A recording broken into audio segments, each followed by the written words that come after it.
Les prémices de la mécanisation de l'agriculture au Togo entrent en scène avec de petites initiatives. Et ici, nous avons M. Vignon qui, parti de rien, est arrivé à la création de cette égreneuse. Après mes études, je fus cordonnier. Étant fils d'un soudeur, j'ai senti le besoin de cette machine au niveau de l'agriculture. Et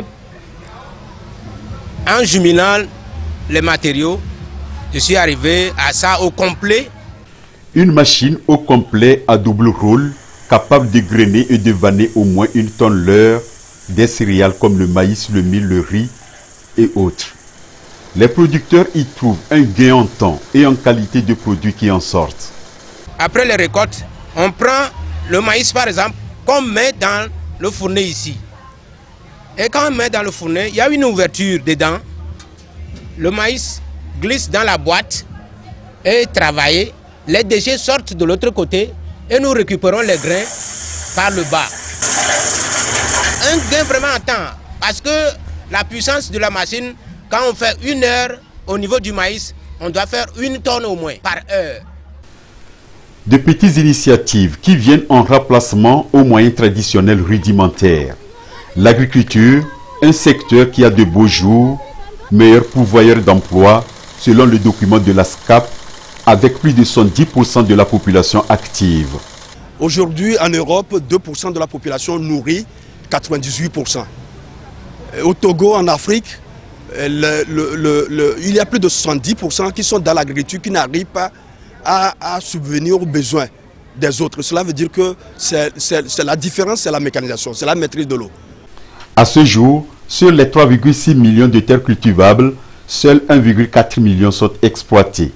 Il urge de rompre avec les outils aratoires pour aller vite à la mécanisation, la maîtrise de l'eau et la transformation. C'est à quoi le gouvernement s'attelle. Donc aujourd'hui, nous avons un programme de mécanisation et le programme de mécanisation commence par le dessouchement des parcelles. On ne peut pas mécaniser, on ne peut pas utiliser les tracteurs si on n'enlève pas les souches, si on ne prépare pas le sol. Donc le gouvernement a mis l'accent pour que le ministère puisse acheter au moins 7 bulldozers qui vont permettre de préparer le sol et faciliter l'utilisation des tracteurs. Donc dans ce cadre aussi, le gouvernement cette année a acheté 162 tracteurs pour permettre de pouvoir donner la possibilité aux jeunes de s'intéresser à ce métier.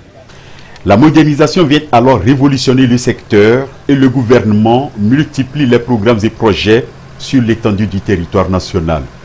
Et le gouvernement aussi a mis les moyens avec les projets que nous connaissons. Il y a le projet le Partam à Michintove qui a développé déjà 660 hectares.